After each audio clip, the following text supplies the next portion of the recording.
This is the Smoked Debrief. Light up, lock in, and let's get to it.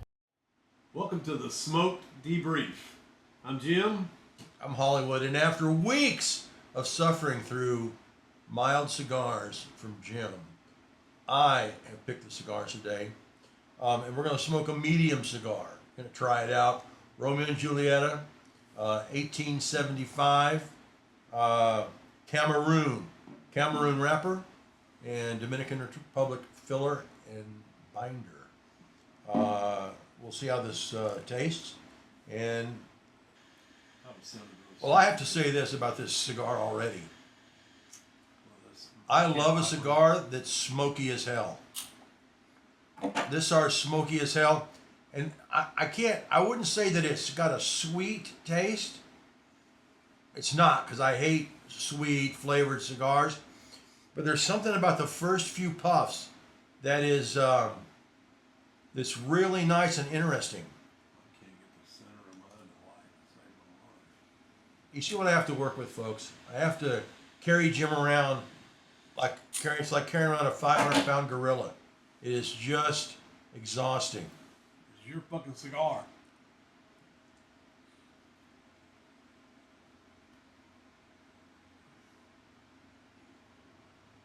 Yeah, huh? Romeo and Julieta. Right? Always good. Great. Look at that smoke, baby. I'm talking Smokey the Bear.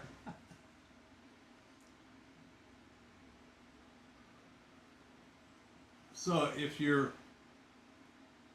wanting to go to the beach, partake in a good cigar, and you want to annoy the little uppity assholes that are around you, this might be a good one because of the smoke. You know, Jim's not going to get picked to be the ambassador to any countries. I can guarantee you that. No, not at all. Week 2 of the Range Rover experiment. I did look up prices on O2 sensors. They're not that bad. It's like maybe 20, 30 bucks. Jim forced me to buy a Range Rover 2 weeks ago. It was almost 2 weeks ago. Mm-hmm.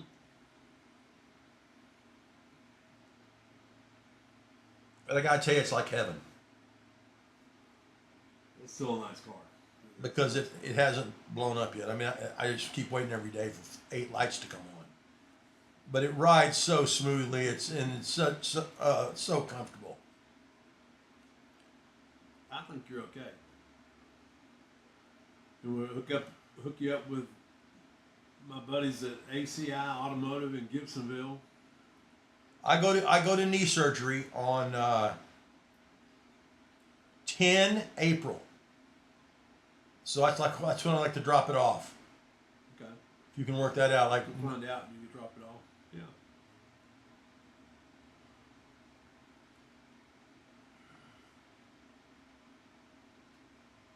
What'd you do this week? wow, let me see. I shot a commercial for the American Legion. You know, they're our client, and it's a hilarious commercial. You know, we've really, our commercials, our goofy, silly commercials, have really helped with membership. You know, reach a younger audience. Yeah. And we brought in Cadius, a legionnaire, you know, from the Roman days, and he's somehow got transported to modern day times, and he stumbles upon the American Legion post. So we have all these interesting interactions with Cadius, you know, because you know he comes into the Legion thinking it's a bunch of legionnaires from his day and time, and it's not, you know. He's like, what strange place is this? And they're like, well, you know, you were a veteran, so you can still come join us. And we actually had a guy make a comment. You know, the Legion wouldn't let Cadius in because he's from a foreign army.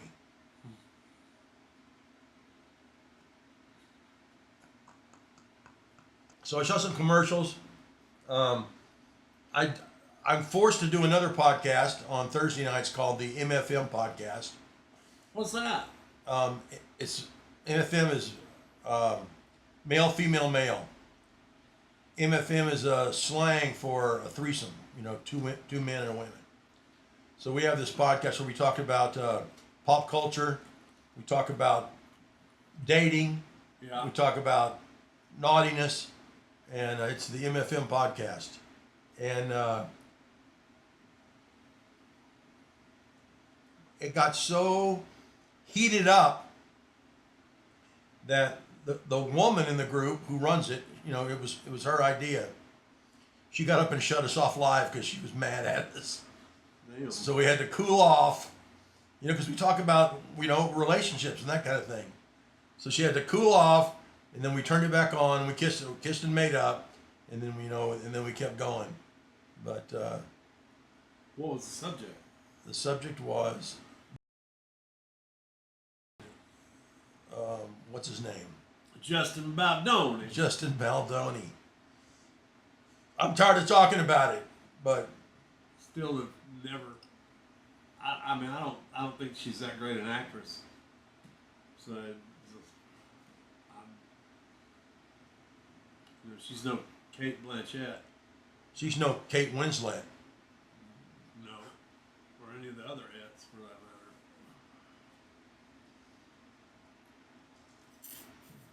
I watched a good movie last night. What? I'm gonna give you a hint.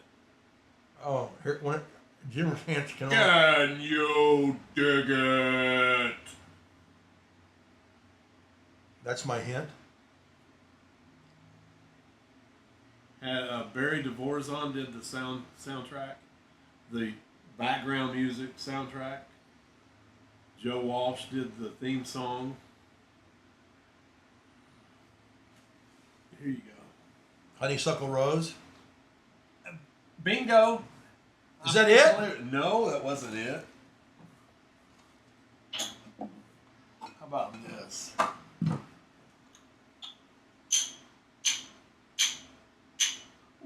Warriors, come out to play. I've never seen it. What? You're insane. You've never seen that movie. What Oh my movie? God, The Warriors. I've never seen it. Oh my Lord. When you do that MFM podcast, the next one is MFF. Because you are now female. You have not seen The Warriors. What's I am it not about? You seriously have not seen it. I have not seen it. 76, I think, when it came out. It's all these gangs in New York, and they have. Well, I knew. No kidding. No kidding. That it's about gangs in New York. It's like what West Side Story on steroids, right? Are they running around singing and dancing through the whole movie? They're not. They're trying to getting their ass beat. So it's like gangs in New York. No, a little different. I'm just giving you shit, Better Jim. soundtrack. I'm just giving you shit, Jim. Did No. you see Gangs in New York? I have. Okay. Daniel Day-Lewis. I'm hijacking your story, but didn't you think that was just ready to be a musical? Weren't they ready to break out into dance and song at any moment? It was long enough to be a damn musical. They could have knocked 45 minutes out of that and it would have been a better movie.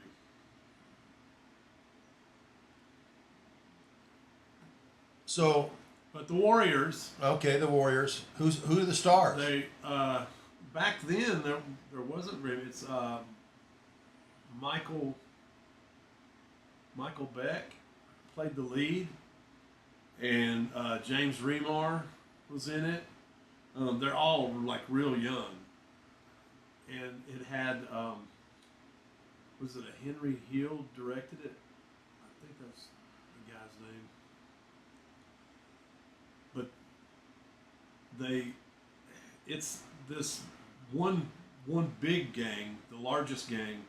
Their leader, who's called Cyrus, he decides to send out a truce to all the gangs and say, meet here, we're having a meeting here it's a truce. I want 9 of your members to come, and they all go to this like gang convention in the middle of this park. And he comes out there and just starts explaining to them how they outnumber the law. You know, we outnumber the police. You know, there's 20,000 police in New York. There's 60,000 of us, brothers. And just, but he comes out there, and right at the beginning of it, can you dig it? Well, somebody shoots him and Kills him in the beginning of the movie. Right at the beginning of the movie. What the fuck? He's giving his speech, trying to bring everybody together, and the guy that shoots him turns around and screams and hollers and says, "That's the guy that shot Cyrus. That's the guy right there." And it was one of the warriors. So Wait. So the guy. What's the name of the guy that shot Cyrus? I don't know what his name is. That's the main leader guy though that gets killed in the beginning. No, Cyrus is the leader who gets killed in the beginning. Okay. He was the head of the largest gang. I got you now. And who says that's the guy that shot Cyrus? The dude who shot Cyrus. Oh, he's trying to get the blame away Yeah. from himself. So after that, it starts. You know, you got this. There's a disc jockey, and all they show is her mouth, and you probably recognize her because she's been in a bunch of stuff since.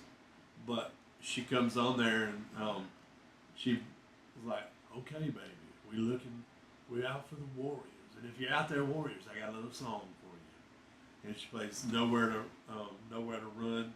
Nowhere to Hide by Yeah. Martha and the Vandellas. Vandellas. So that starts the thing, and they're trying to get back to Coney Island. The And only Warriors way is- are. Yeah, and the only way is by train, and they got to go through and pass all these damn gangs, and Are they trying to kill him? oh yeah, they're trying to kill them. The Riffs, which is the large gang that Cyrus was the leader of, the Grandmaster Riffs, they came out and told them to spread the word. I want them all. I want all the warriors alive if possible, dead if otherwise. So the Warriors are the guy that killed Cyrus. Cyrus Yes. was a warrior. No, Cyrus was a Riff. He was the leader of the Riff. The Okay. Riffs were the largest gang. Okay. The Warriors got blamed. Okay. They said they're the ones that killed him. Okay. So not only do they got to fight the police, they got to fight all these damn gangs, and it's insane because they show the different gangs and stuff, and one of them they're all dressed up like New York Yankees, but they had like Kiss makeup, colored faces and stuff, and they carried baseball bats, and they were the baseball Furies. I think that was the name of that gang. And then there was a group of women. They were called the Lizzies. It was the 70s. Were they lesbians? I think they might have been a little lesbian, Interesting. but they get to this one area where somebody set the train tracks on fire because they got on the train and they're like, "We're home free. This is a straight shot to Coney." And they get to the next station and there's a fire, so they have to get off the train. And that's when this other gang that's on this bus, all these skinheads and stuff, and they're going up and down the street. And then the other train on the other side of the track shows up, and they're like, "We gotta go for it." So they take off, and here comes this bus full of these other dudes coming after them. They get on the train. How many survived of the 9? Well, one got killed immediately. I can't remember his name. The leader of the Warriors. As soon as the guy pointed him out and said, "He's the one that shot Cyrus," then all the Riffs jumped on him and started beating his butt. So he got he got right at the beginning. But they get into this one little area and they have to get back off the train again. And they see these 17, 18-year-old kids up on top of the roof, and all of them, they're all dressed in blue shirts and stuff. And they're like, who's that?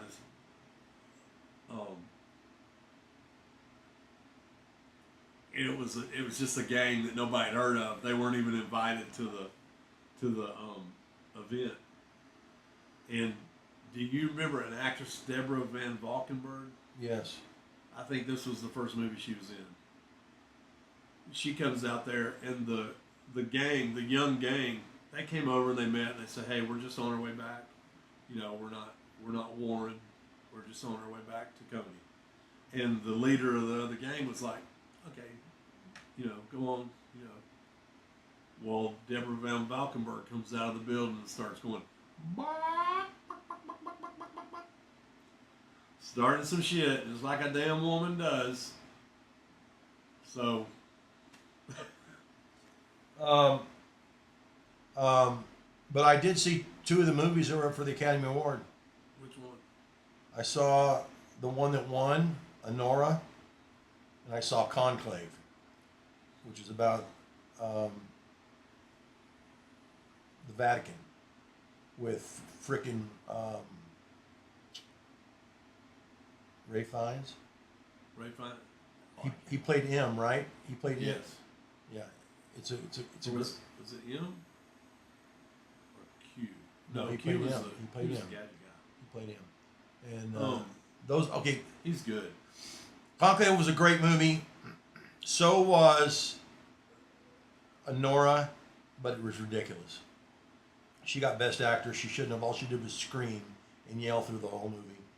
And there's a scene where they're trying to make her trying to kick her out of this house, and she's jumping on these Russian and Ukrainians, and she's beating them up, and they would have just shot her. The movie would send her over to the movie would have ended right there. Bam! But it was still an entertaining film. I would recommend you watching it. It will be one of those that I'd wait till I would I recommend you watch Honora. Yeah, you should watch Honora. Classic. It's a classic. Pretty woman. Hooker meets a rich guy. They get married, but he's like a 19-year-old Russian oligarch's son. Yeah. He just got married because he wanted to go to Vegas and get married. She's pregnant and have a kid. He didn't. He's like, I was just having fun. Did they have a Costanza on there? No. Of all the Oscar shows Academy Award shows that I've watched, there has only been one that I was truly pissed because of who didn't win and who did win. And it was Monsters Ball. And Halle Berry. Oh, there it went. Well, Halle Berry. I gotta say, Ash Down. Ash down. This is a great fucking cigar. Just throw that anywhere. It's all right. This is a great cigar. Wouldn't you say that? It is a good cigar. For a medium cigar, Good choice. much better than the mild stuff that you've been bringing. Not that those cigars weren't good. They're just too freaking mild for me. In the words of Forrest Gump, that's all I have to say about that. Well, Have you ever seen the movie I Am Sam? different cigars. With Sean Penn? Yeah, he went full retard. Yes. You know, Great soundtrack. and you know what Robert Downey Jr. said? Musical. Never Music. go full retard. You never go.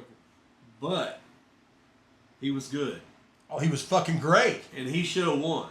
He should have won over Halle Berry for supporting. He should have won. He should have won. Because even Billy Bob Thornton was like, "What?" Oh, he won for He won Best Actor for. No, she won for Monsters Ball, and he was in Monsters Ball. I know. That movie was stupid. Yeah. It made no sense. Well, it was a racially charged movie, so it made it. Oh, and yeah, that's the time when Made it interesting. I guess the most upset I was Hey Siri, what year was L.A. Confidential nominated for Academy Award and who won? 1998. Here's an answer from Lemley.com. What was the year? 1997. Oh, I was close. I was so close. It was nominated for 9 Academy Awards, including Best Picture and Best Director. Kim Basinger won Best Actress, Supporting Actress, and I like that movie. it That was won a good Best movie. Screenplay. Had Russell Crowe in it and everything. It was too. a freaking amazing Yeah, it was. It was a good film, movie. and it didn't win Best Picture. Didn't Hey it? Siri, who won Best Picture in 1997? Here's an answer from Wikipedia. Titanic. Titanic. You know, I come from the cinematography world in the movie business. Yeah. That's, where I really, learned and started, before I became a cinematographer. Titanic got Best Cinematographer that year instead of LA Confidential. I was so freaking pissed. Because It was LA mostly Confidential. CGI, wasn't it? Yes! Yes! Why does that get Best That Cinematography? should have a totally separate category. Right? Special effects. LA Confidential, shot by Dante Spinotti, one of the best cinematographers on the frickin' planet. And Titanic got Best Cinematography. Russell Carpenter. Bro, that's the most upset I've ever been. I get that. You look at it a different way than that. I mean, I look at something like how I was entertained. But if you watch Titanic, some of the CG is shitty. Some of the CG is shitty. And LA Confidential is beautiful from the very first frame. That was a good movie. all Just the the way way through. it was Oh. shot, everything. If LA Confidential's The wardrobe, everything. It was. I would go out on a limb and say it was the equivalent of Gone with the Wind. The story, it was the beautiful. wardrobe, the way it was shot, everything. The actors were great. Yeah, Russell it was Crowe good. and Guy Pearce's relationship in that Yeah. movie. Kevin Spacey was in it too. Yeah, wasn't he he? got killed, remember? Yeah. And then he said, Rollo Tomasi. And the captain went to Guy Pearce and said, have you ever heard of Rollo Tomasi? And Guy Pearce had told Kevin Spacey about Rollo Tomasi. Yeah. That's the guy's name who supposedly killed Guy Pearce's father. So then he knew the captain was dirty. I mean, Danny DeVito was in it. He was. It Yeah. was. He was the tabloid guy, wasn't he? The What a photographer? great. Hush Hush. Definitely on the QT. I mean, what a great freaking movie LA Confidential was. was. If LA Confidential, tell me a movie that if it's on TV that you've seen 1,000 times, you're gonna watch it. Tell me one or two. Well, L.A. Confidential would be one. Yeah. Because it is a good movie. It's just entertaining. And of course that other one. You got to give me one. Any movie that, well, if it's on, I'm going to watch it. It would be like Valley Girl or something like that. What is wrong with you? I love the soundtrack, dude. In the time that movie came out, I was that age, and Well, we're not talking about the soundtrack, Jim. We're talking about the I overall love the movie. I love the story. What story? Valley Girl. You It's a call? Romeo and Juliet. Oh my God! Of the What 80s. is wrong with you? You asked. I'm just being honest. Valley Girl, honey, quick! Valley Girl's on. No, I wouldn't even do that. I was just like, oh, Valley Girl, and watch it. I don't care if anybody's in there or not. Wow. You know what I can't watch? What? That I love? What? Hooper. Burt Reynolds. Why? Because of the soundtrack.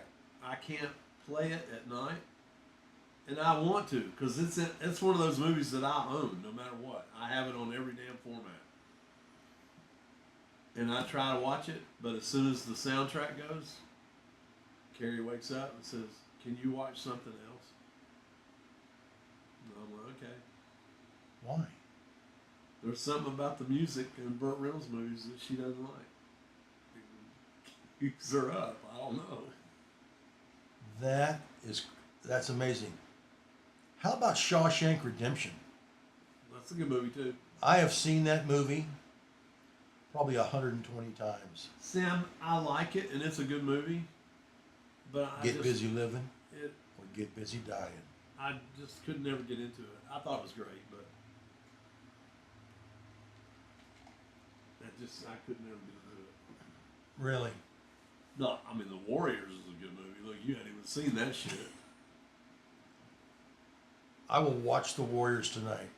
You should. No, You watched Rogue One, didn't you? I did because you told me to. Yes, I was right too. That's one of the best damn Star Wars movies ever. And the thing that makes it so good is they killed everybody off at the end of it, so they couldn't make a sequel. So they were like, this has got to be a damn good movie because we're killing everybody at the end of it. There won't be no sequel.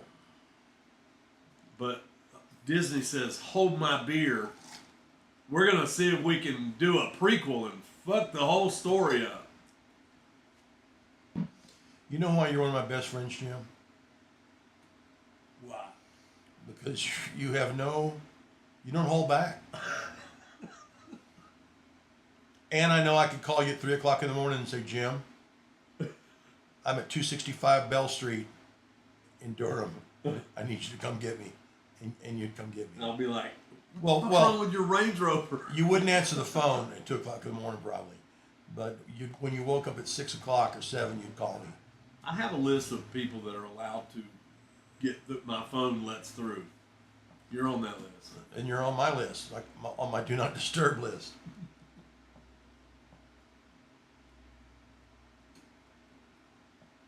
What's the first movie that you remember that was kind of like ooh la la?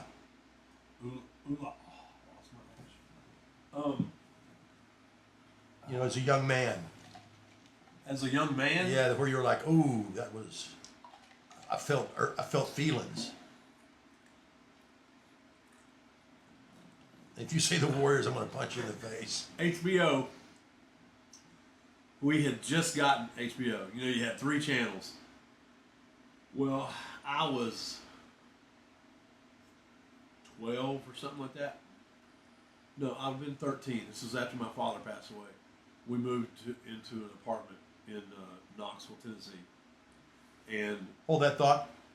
Romeo and Juliet, 1875, Cameroon. good smoke. A must smoke. I mean, every now and then we have to remember this is a Cigar podcast, Jim. It is. But HBO, but what? well, I mean, it is a cigar podcast, but we're not on here advertising any like lighters and cutters and stuff. Only because no one's reached out to us and said. That's right. Yeah. But we are partaking in our total unbiased. It is very unbiased and it is very, we smoke everything. Just 2 regular dudes smoking cigars. HBO, 13 years old. HBO, 13 years old. Well, we couldn't afford to have cable, so we had rabbit ears. And How did you get HBO on rabbit ears? I'm getting there. I knew that the cable hookup was at the side of the building, and our apartment was just one other apartment away from the side of the building. So one night I went out there and With a splitter. hooked it up. Well, at that time I didn't know. I didn't know what it was. I didn't know about the cables or something. And then when I get there, I was like, oh, it's the same cables that's on the back of the VCR. So I get out there, and I think I might have had, I didn't have strippers or anything like that. I think I might have used some. Why would you bring like a pocket strippers to knife. hook up the... You have to strip the wire and put the end on. Because they're cut. A plier implement, not strippers. Yeah. Come on now. Tools. Tools, not girls. Okay. So, at that time, I didn't know any, about how cable hooked up. I just knew I'm looking at this little panel that had all these hookups on it, and each one was marked, and I knew 11 was empty, and that was our apartment. So, there was a cable that wasn't hooked to anything, and I went over and hooked it in there. Went back in, took the they had it was pre-wired. The part was pre-wired. In the wall. Wire was it was coiled up.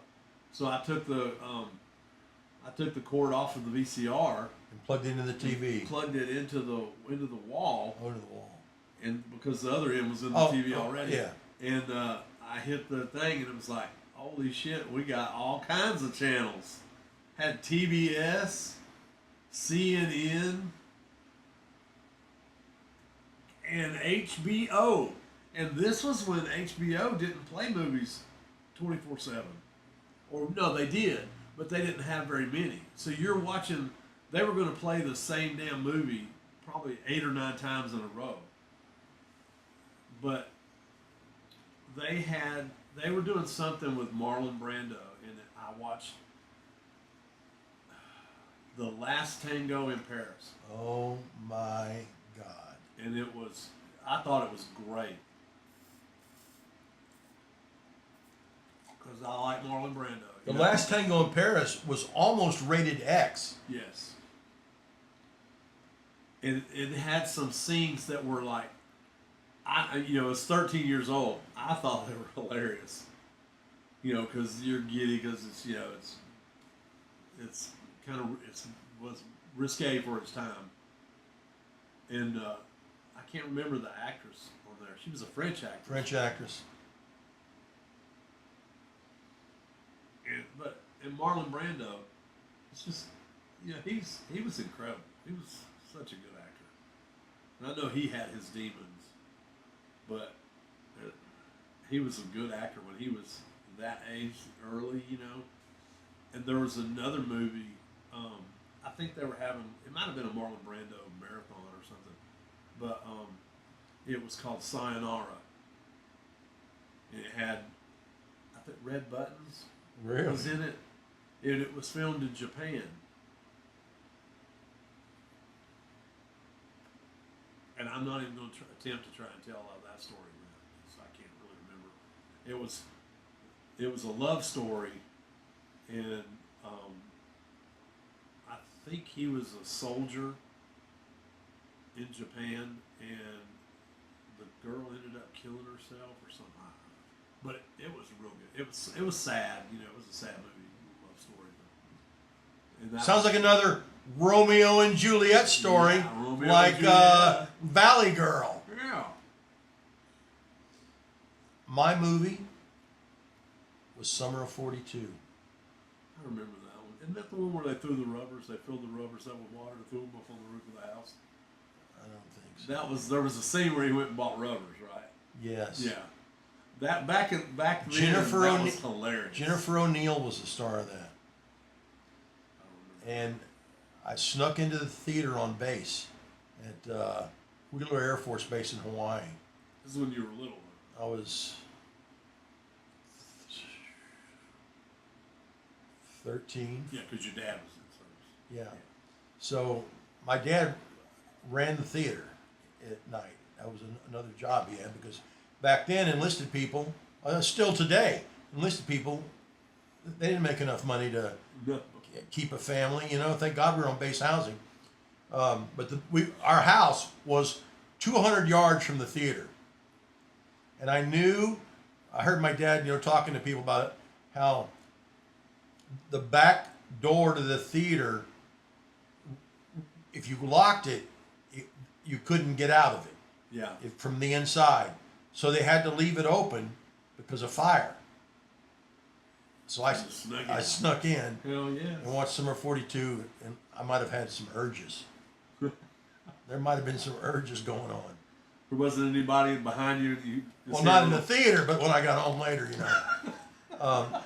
But, it's a story about World War II. And then it's like your spank bank is all memory. That's right. You can't replay it. You can't. That's right. That's right. Unlike you, who could back, HBO up if you were recording it. But you wore that tape out. I know you wore that VHS recording out. Do you know the first movie I ever recorded on VHS was Wolfen? With Jack Nicholson? No, that's Wolf. Wolf and It's a had it's a Albert werewolf Finney. movie. Yeah, had Albert Finney in it. And what was the one that had the lady? She was a news announcer, and she turned into a werewolf. That's Wolf. Live. Michelle Pfeiffer? No, this was before that. This was in the 80s. No, Michelle Pfeiffer, Jack Nicholson. Yeah, that was a good one. That's another Kind of weird. I mean, very but very weird and wild. Jack put his slang on it, especially when he's over there and he starts peeing on the guy's shoes and stuff. Remember that? Oh yeah, in the office. Great, yeah. In the office, because the guy was. It was James Spader. That's who it was. Okay. James Spader is one of the greatest actors He is a there's good ever actor. been. If you look back on all those movies he did in the, when he was 25 to 35, there's a movie called Dream Lover with James Spader. You've got to watch it. It's Dream Lover. He meets this girl. Yeah. She manipulates him so that he marries her. Turns out her past is completely bullshit and lies. She has no friends. Her friends at the wedding were actors that she had hired to be her friends at the wedding. Damn. Spader comes into his office after they've been married, and they've got a temp, and the temp is one of the actresses, is the actress that came to his wedding to pretend to be his wife's friend. So he's like, hold up, wait a minute. So she beats herself up and gets him committed. Did it have Roy Orbison singing the theme song? No. She gets him committed. And I know you folks, watch the movie, but I'm going to ruin it right now. If you're going to watch Dream Lover, stop listening for 3 minutes. So he's in this insane asylum, and she's coming to visit him, and they've got him all drugged up, and she's like, I'm going to take your kid and your You best, had a kid? yeah, Damn. and your best friend, who I've been fucking since before we got married, and we're going to disappear, and you're going to be stuck here in this place forever. Stuck in the loony bin. So she leaves. So Spader stops taking his meds that make him docile, and he's given his meds to his roommate. And his roommate is completely open to suggestions. So Spader is whispering into his ear like every night for 2 months. And Spader calls his old lifelong friend and tells her to come out. And she comes out, and he tells her, I want you to call my wife and say, it's too bad that you didn't cover everything, because it's going to come back and haunt you. So for a month, Spader's not taking his medicine. Yeah. So she shows up and to see him, to find out what's going on, as his wife does, to find out what her mistake was. And she goes, can I take him for a walk? And the attendant goes, yeah, no problem. He's so drugged up, I don't even know if he can carry on a conversation. So they're walking out on the grounds, and Spader walks by his roommate and whispers in his ear. And his wife's like, what'd you tell him? I just told him it was time. And they're walking out, and so the guy goes crazy, jumps on the attendant, jumps off, and goes running away. So now the attendant's chasing him, and Spader and his wife are out on the grounds, right? And everybody's chasing this guy, trying to catch him. And she goes, are you even capable of talking? He goes, yeah, I can talk. She goes, what mistake do you think I made? I made no mistakes. And he goes, the mistake you made is, we're out here together. There's no one around. She goes, so what? And he puts his hand around her neck. He starts choking her, and he goes, in about 8 months, I'm going to be perfectly cured, and they're going to let me go, and you're going to be dead. And he kills her. Take that. What a great ending, right? But Spader, man, he had that look. Spader just had that look in those eyes. Yeah. So I watched Dream Lover like 2 weeks ago, and then I found out he did a TV show called Blacklist. Yeah, it's good. It's freaking great. Yeah, it's a good show. He is a great. It's real good. All his acting is right here. Yeah. I mean, holy shit. So I've been watching that every night, 3 or 4 episodes. That's what people like. The people that are in movies and shows with him, they all say the same thing. Like he's brilliant, and Oh, do they? the way he acts, they all are like he's really good, and they all enjoy it. Nobody said anything bad about it. They said he's really good, and he's a pleasure to be with him. Oh, that's cool, because, I'd have been devastated if he turned out to be a dick, because Well, he played a pretty good dick, because he was in like Pretty in Pink and all those '80s movies where he played the uppity ass Yep. rich kid. Yep.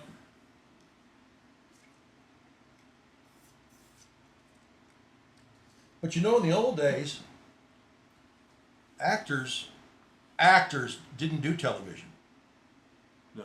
They only wanted to do movies, because movies was a bomb. You couldn't get an actor to do a TV show. But now, because of residuals and because, you get 100 episodes of a show, you're going to make $1 gazillion for the rest of your life. Yeah. One of my buddies at the cigar shop, the Big Easy in Studio City, Stevie G, he was a featured extra on Cheers. He was a guy sitting in the corner in the bar. Yeah. He was in almost every episode. Norm. And he makes his living now from his residuals, and he's a golf Really? hustler. And he's a golf hustler.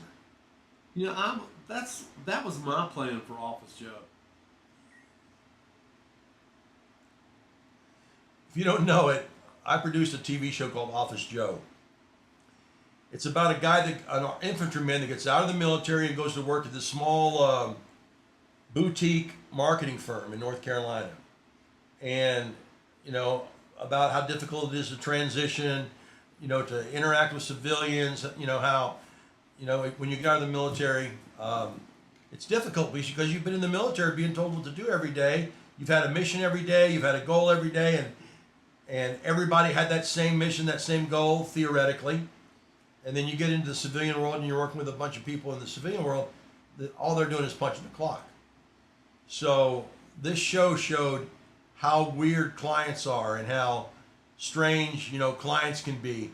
And Joe played the first client that came in to take a pitch from this marketing firm.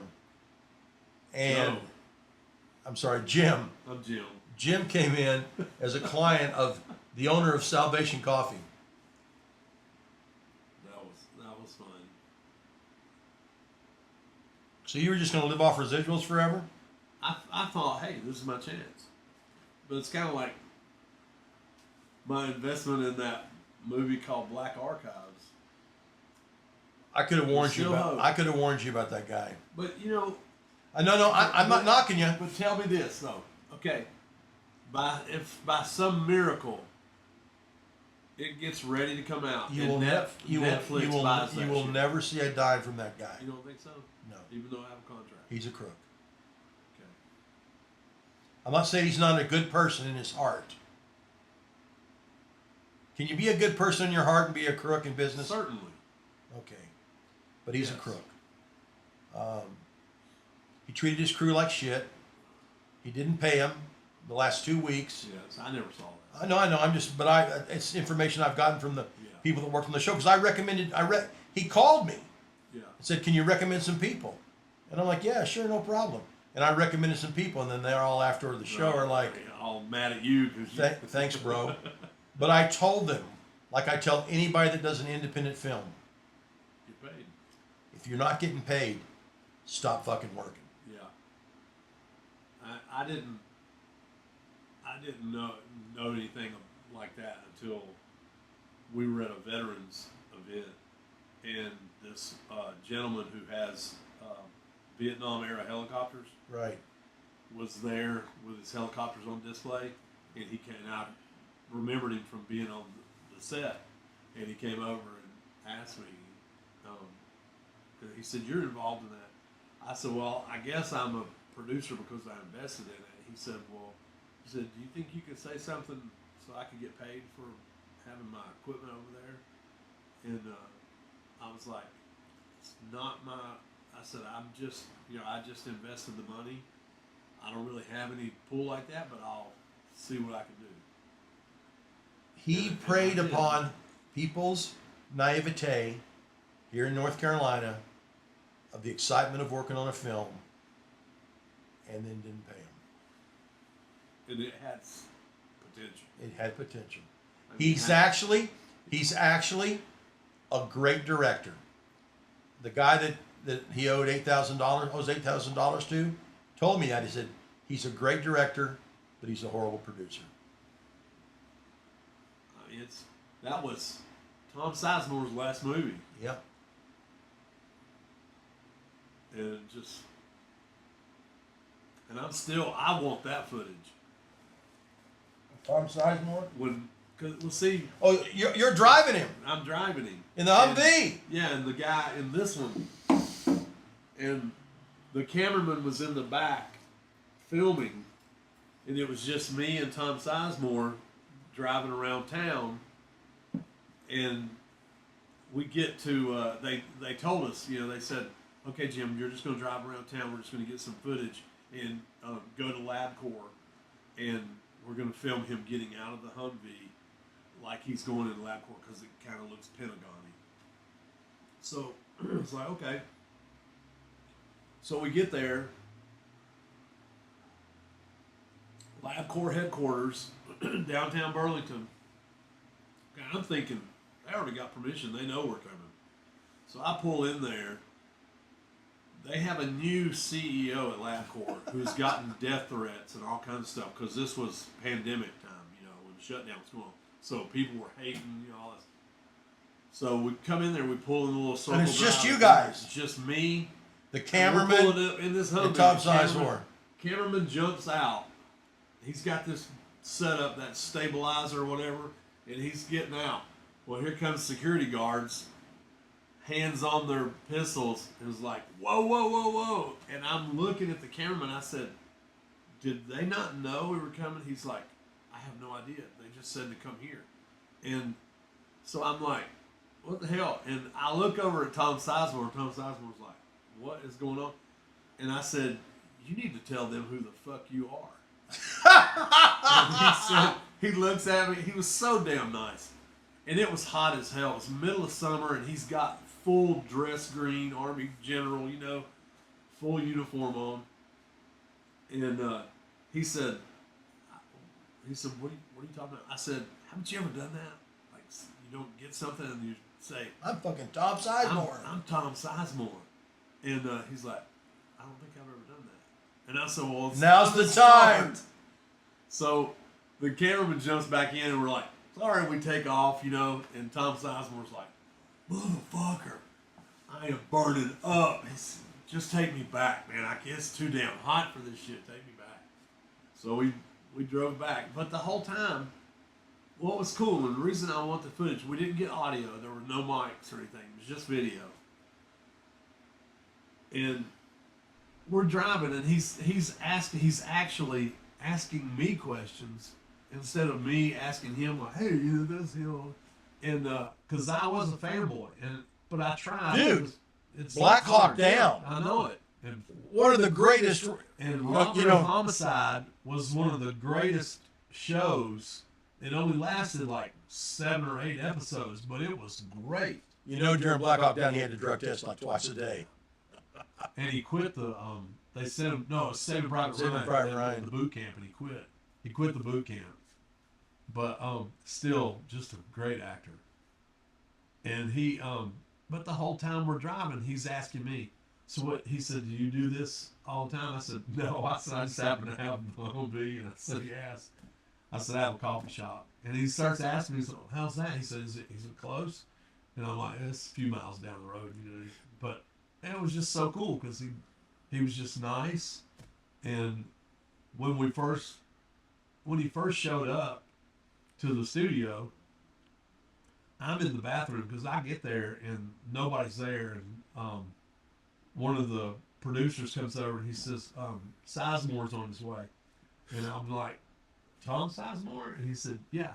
I said, I'll wait. So, because I'm like, I'm going to meet Tom Sizemore. This is great. And I go to the bathroom, and somebody else comes into the bathroom, and I come out of the stall, and it's Tom Sizemore, and his pants are down to his knees. And he's trying to pull his pants back up, and he looks up, And he's like, my belt broke. He's pulling his pants back up. And I said, I'm Jim, and I think I'm your driver for today. But he was just so cool. Super nice guy. That's a cool memory, man. Because he could have been a dick, and he wasn't. Yeah, he could have been. Now, the guy who, I can't remember his name. Kevin Sorbo? No, Daniel. Can't remember his name. He was in it. He was in it too. He's the guy who played the new on the New Monsters, Rob Zombie's Monsters. He played Grandpa Munster, and he was in Matlock back in the day. I can't remember his last name. Anyway, when he first got there, we were just doing shots where I'm driving up in the Hummer. Well, this Uber pulls up and lets this guy out, and the guy's coming into the gate, and the security guard is right there, and he's like, telling the guy, you need to stop, we're filming. And he goes off on the security guard, just cussing him up and down. And I'm sitting in the Humvee, and I'm watching the whole thing, and I can hear him. I'm like, what the hell, dude? You know, why this guy's just doing his job. And so that kind of set my opinion of him right there. But the next evening, he was super nice, so I just kind of let it slide. But we had a pretty good time. It was fun. He's a funny guy. I love movies, man. Well, that's all I did, because we weren't very well off. My mom worked. I would go to school and come home and watch movies. That was the only thing to do. And, then when I hit freshman year, I played football and stuff, and I got into sports and things. But still, you go out on dates. You're going to the movies. All your friends. You're going. Footloose, came out. And of course, we went and saw it. Rambo. I remember going and seeing Rambo. That was great. I'm pretty sure that Summer of '42 is the first movie I ever saw in the theater. You want to know the first movie I ever saw in the theater? Yeah. Midway. Wow. And I had to sit on my mom's lap. The theater was so full. They had speakers. Remember those days when the theaters were fucking packed? Oh, and it was a big theater, and they had 400 or 500 seats. It was in sensor sound. The battle must have been wild. Under all the seats and shit, and all these walls of speakers everywhere, and just insane. I had to sit on my mom's lap. How old were you? I'd have to see when that came out. 71? Yeah, maybe 72. Ask your girlfriend. Ask her.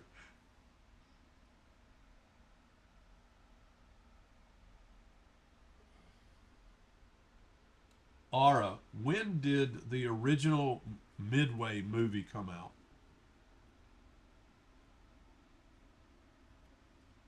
Normally, she answers pretty quick, but Jim's too cheap to get internet here at the Smokers Debrief podcast studios, so we're relying on cell signal. If we get some sponsors, we might be able to. Leslie, the original Midway movie came out on June 18th, 1976. Pretty classic war flick. Anything else you want to know? Nope, thank you. 1976, Charleston Heston. And Eddie Albert Jr. It had everybody in it. Oh, everybody was in that. Have you seen the remake? Uh-huh. It's good. I saw that in the theater with Grandpa. He wanted to go. It's actually very good. Yeah. And again, they used tons of stars in it. You knew Dennis Quaid was great. Do you know who one of my favorite actors is? Who's that? Dennis Quaid. Dennis Quaid's awesome. Do you remember a movie that came out maybe 74, The Long Riders? Yes. and it had all the brothers in it. It was like the Carradine brothers, Carradines, the Quaids. Quaids. Oh my God, Keach. It had the Keach And brothers. the Keach brothers, that's right. Oh my Lord, that movie was so good. And Ry Cooder did the soundtrack, did the music for it, playing that damn slide guitar and stuff. And that one scene where they're going through that town, they're getting shot up, and it's slow motion. You hear the horses, woo, woo, woo, and then you hear the bullets coming through and hitting them. Oh, it's awesome as shit. And that was back in the day. It's The shit, doing that shit was so physical. Oh, Now they CGI. But that's one thing. The new Mad Max, Frank Miller. yeah. He doesn't rely on a lot of CGI. Right. That's Did he do Furiosa or whatever? Yes. And his wife edited it, I don't think he did the last one, but I think he had a hand in it. I think he produced it. But I think his wife was the editor of Furiosa, which was a great movie.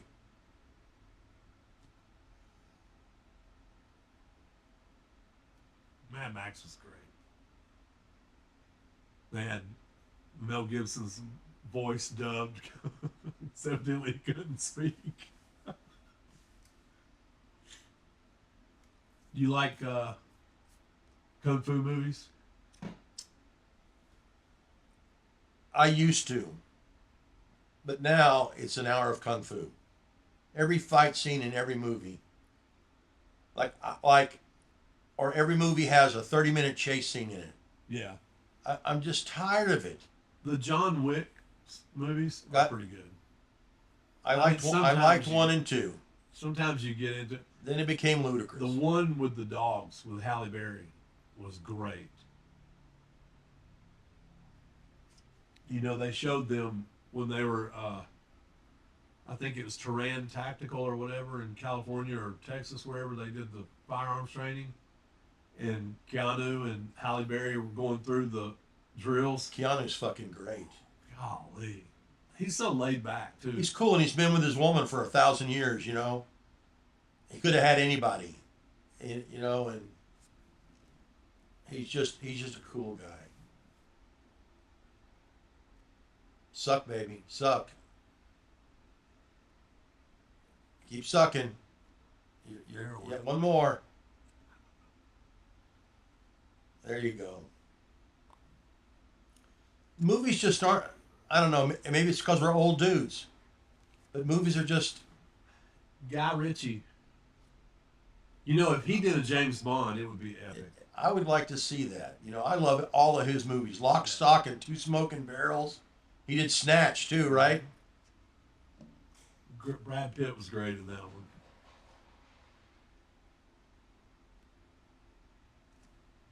That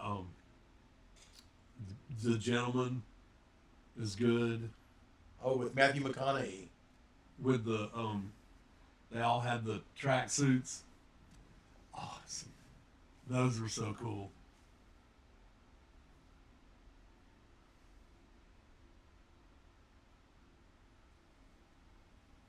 I watched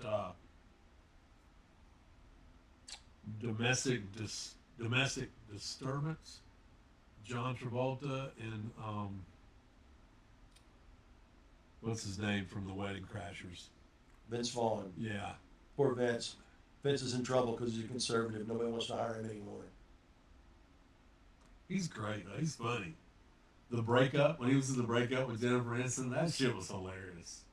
The best scene he's ever done is in Wedding Crashers, where his assistant comes up and says, I've got a girl I'd like to introduce you to. And he goes into this monologue for like 5 minutes about, should I kiss on the first date? Should I not? Should I give her a hug where my butt's stuck back? Or, he goes, it's just not, dating's just not worth it.